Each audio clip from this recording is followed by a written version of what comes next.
Oi, gente, estou muito feliz de você ter retornado aqui no canal. Então você que está chegando agora, está nos assistindo. Hoje a gente está finalizando o capítulo 2. Isso, a gente vai iniciar no finalzinho da página 30, né? Finalizando o capítulo 2 do livro O Poder da Oração Intercessória. Isso aí. E eu quero saber de você aquilo que Deus tem falado ao teu coração, vai deixando nos comentários aí, é bom, né? Porque não só o livro, mas durante a semana nós temos colocado outros vídeos, então vai deixando aí. Gisele, tem gostado do livro? Eu queria saber mais sobre esse assunto, você pode falar, sem ser na leitura do livro, sobre assunto tal, deixa aí nos comentários, que a gente vai criando conteúdo bem legal, direcionado pelo Senhor, mas que atenda também a sua necessidade.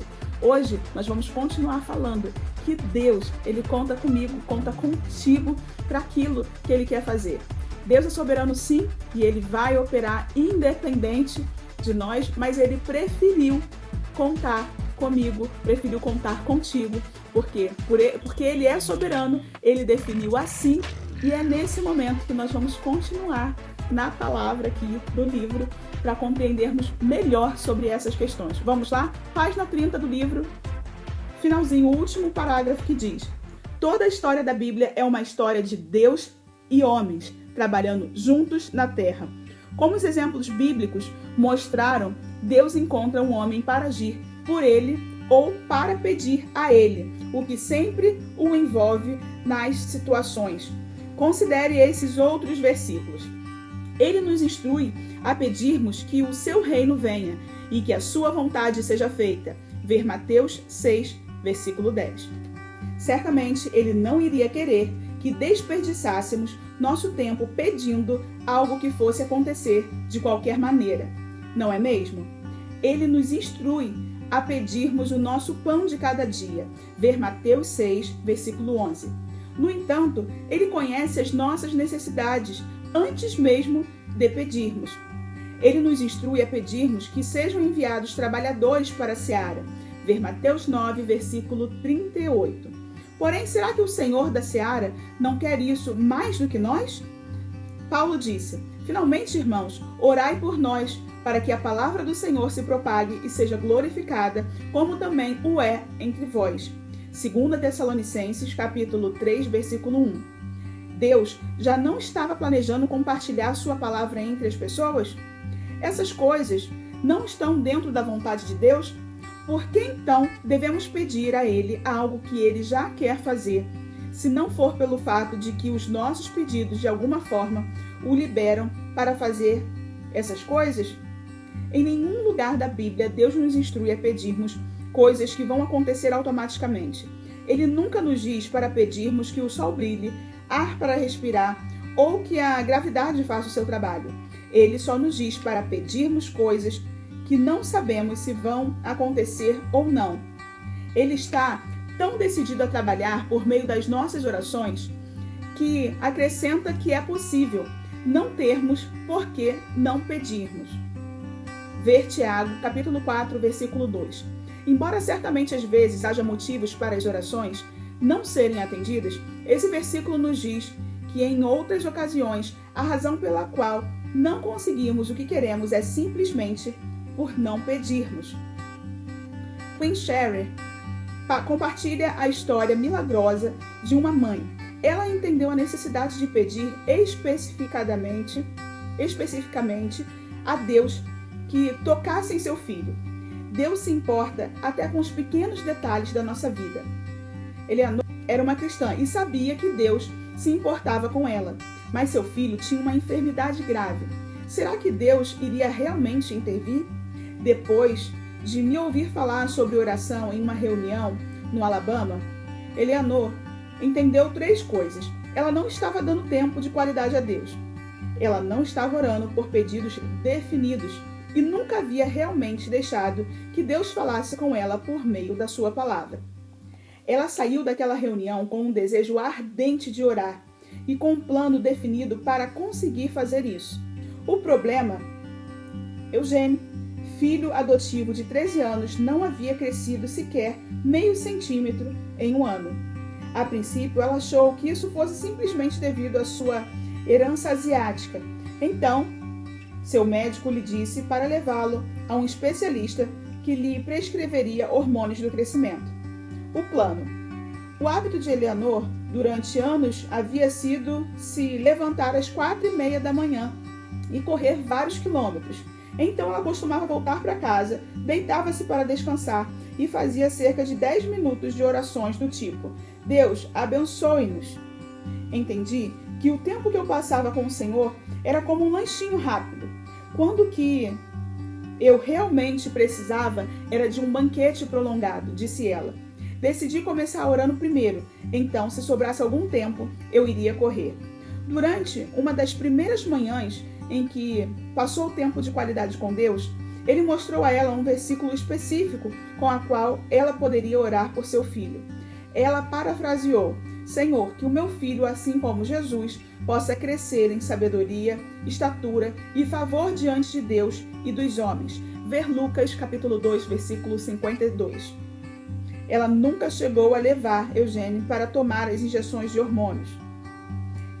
Ele começou a crescer. Nos 3 primeiros meses depois que ela começou a orar dessa maneira, ele cresceu 7,5 centímetros.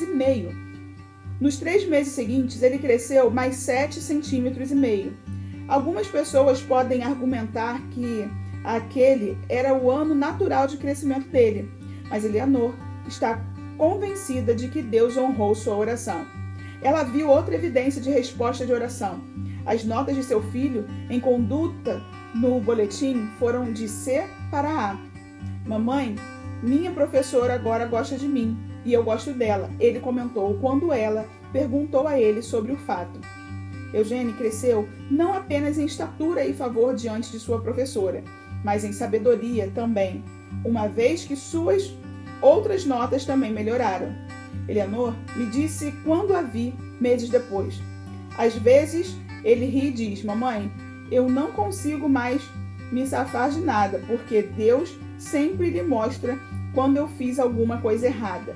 Mas ele está muito interessado em saber os versículos usados por mim para orar por ele, e está feliz por eu estar orando dessa maneira tão específica. Ainda tenho tempo para correr depois do meu tempo de oração, ela acrescentou sorrindo, mas acho a corrida bem mais revigorante quando saio direto do meu quarto de oração. Isso nos leva a uma palavra muito importante para o nosso entendimento da intercessão: representação. Ela vem de uma palavra latina que significa apresentar novamente, como intercessores. Nós representamos ou apresentamos novamente as necessidades das pessoas ao Pai Celestial. Essa é uma dupla representação. Ao fazermos isso, não estamos apenas representando a pessoa necessitada, como estamos também representando Cristo. Somos seus embaixadores na terra, aqueles através de quem Ele quer que o seu amor e a sua redenção sejam representados para a raça humana.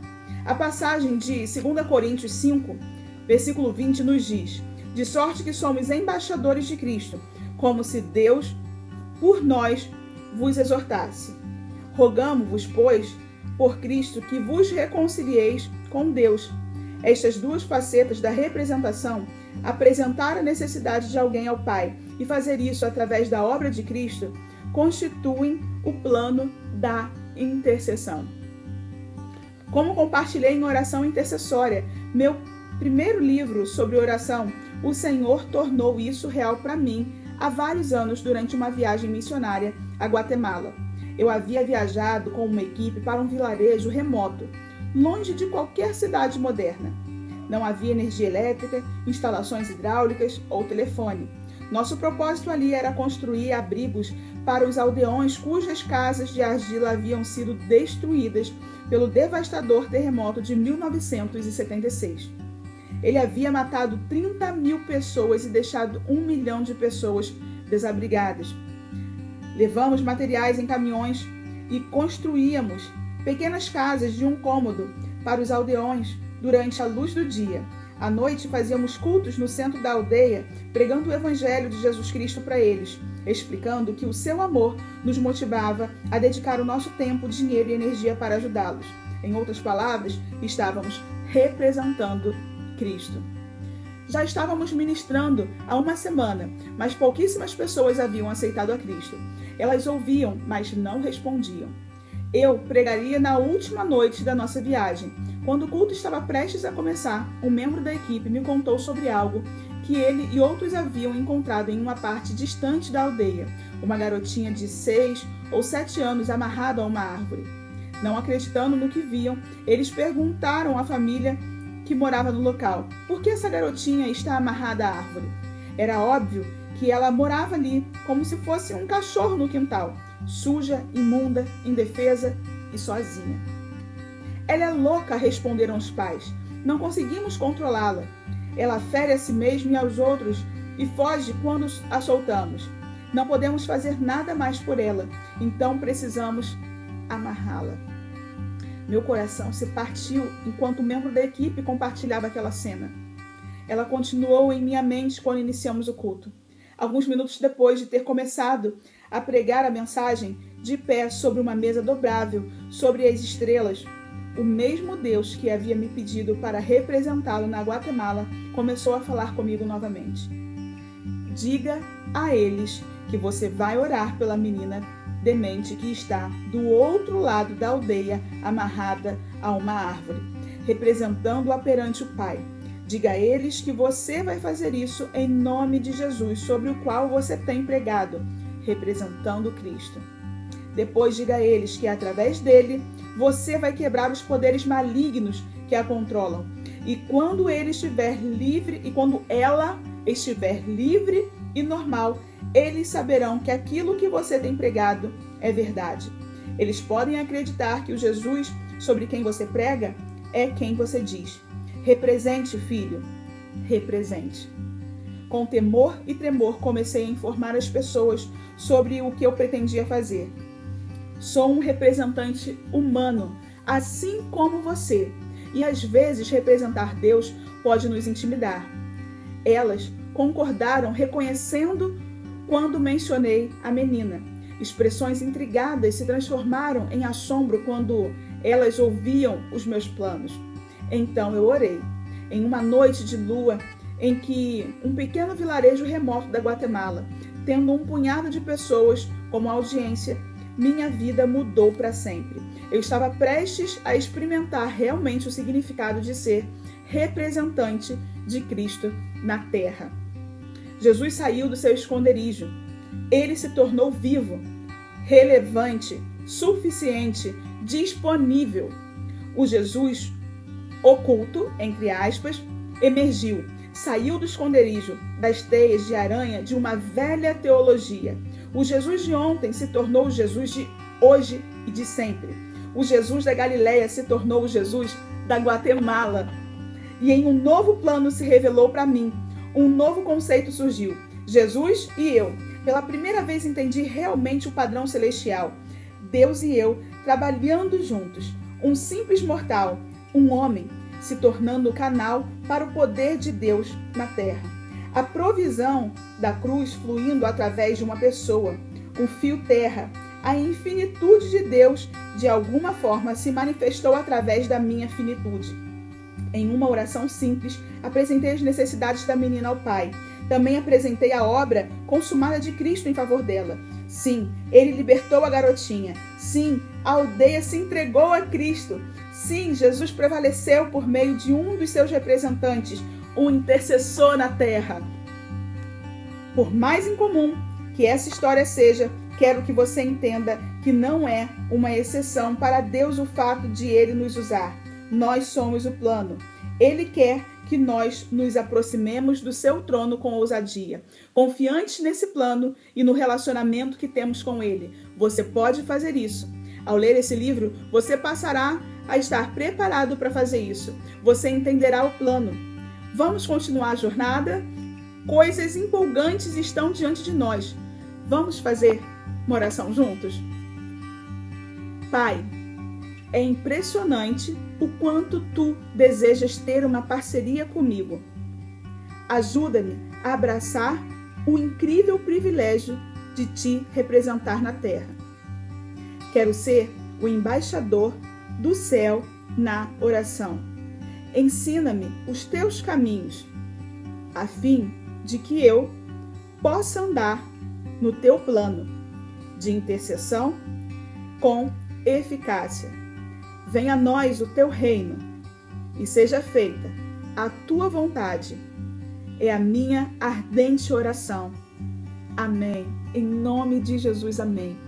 Se você fez essa oração em silêncio, volta o vídeo agora só um pouquinho e começa a declarar em alta voz. Você não precisa gritar para o vizinho ouvir, para quem está do teu lado ouvir, mas para que você ouça a sua própria voz e com fé você declare essa verdade de Cristo. O plano da intercessão sou eu, é você, que ligado com o Espírito Santo, ligado com o Pai, sendo um com o Senhor, faremos proezas nessa terra. Seja ousado no Senhor e veja aquilo que Ele vai fazer na tua vida, à tua volta, na tua família, na tua rua, na tua casa. E para finalizar esse capítulo agora de vez, lembra que no final de cada capítulo tem a parte. Você entendeu?